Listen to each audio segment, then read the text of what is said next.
CM Revanth చెప్పేవన్నీ అబద్ధాలే, మాట మార్చడంలో పీహెచ్డీ చేశారు. 2 నాల్కల ధోరణి అన్న హరీష్ రావు.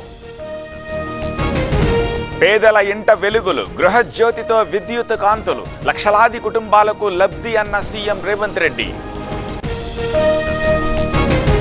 ఢిల్లీ వాతావరణం చెడిపోయింది, దక్షిణాదిలో పార్లమెంటు సమావేశాల్ని నిర్వహించాలి, ఎంపీ గురుమూర్తి డిమాండ్.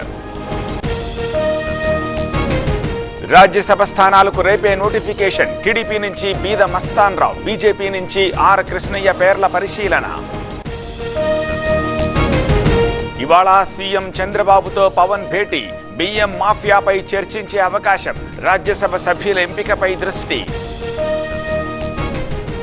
కాపులను ఎవరూ పైకి తీసుకురారు, ఎవరికి వారే నిలదొక్కుకోవాలి, ఎదిగిన వారిని కిందకు లాగొద్దన్న తోట త్రిమూర్తులు. ఏడాదిలో ఏం చేశారని విజయోత్సవాలు, అబద్ధాల్లో కేసీఆర్ ను మించిపోయారు, రేవంత్ పై మండిపడ్డ డీకే అరుణ. నొప్పి మాయం, సర్జరీ దూరం, మోకాలు మరియు నడుము నొప్పులను ఇకపై భరించాల్సిన అవసరం లేదు, ఆపరేషన్ లేకుండా అత్యాధునిక చికిత్స. Indo British advanced pain clinic, అధునాతన సాంకేతికతతో ఇప్పుడు బంజారా హిల్స్ తో పాటు మదీనాగూడలో. మాదాపూర్లో డ్రగ్స్ పార్టీ గుట్టురట్టు, పట్టుబడ్డ కొరియోగ్రాఫర్ కనహా మహంతి, దొరికిపోయిన ఆర్కిటెక్ట్ ప్రియాంక రెడ్డి. కదులుతున్న ఇరిగేషన్ ఏఈఈ డొంక, భారీగా ఆస్తులు కూడబెట్టిన నిఖేష్, 600 కోట్ల విలువ ఉన్నట్టు అంచనా. వణుకుతున్న కాగజ్ నగర్, బెబ్బులి దాడులతో బెంబేలు, ఇప్పటికీ చిక్కని మానీటర్.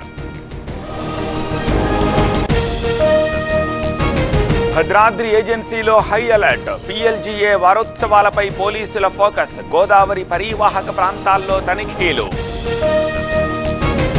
సింహాచలం మండలంలో దీక్షలు, 41 రోజుల పాటు నిర్వహణ, అన్ని ఏర్పాట్లు పూర్తి.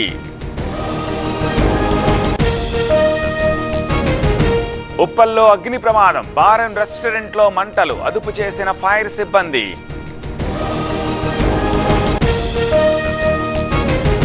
తిరుమలలో ఆహ్లాదకర వాతావరణం, కప్పేసిన మంచు దుప్పటి, ఆకట్టుకుంటోన్న ప్రకృతి అందాలు. స్వర్ణముఖి నదికి భారీగా వరద, ఉధృత ప్రవాహంతో నిలిచిన రాకపోకలు, తుపాను ప్రభావంతో పెరిగిన ఫ్లడ్.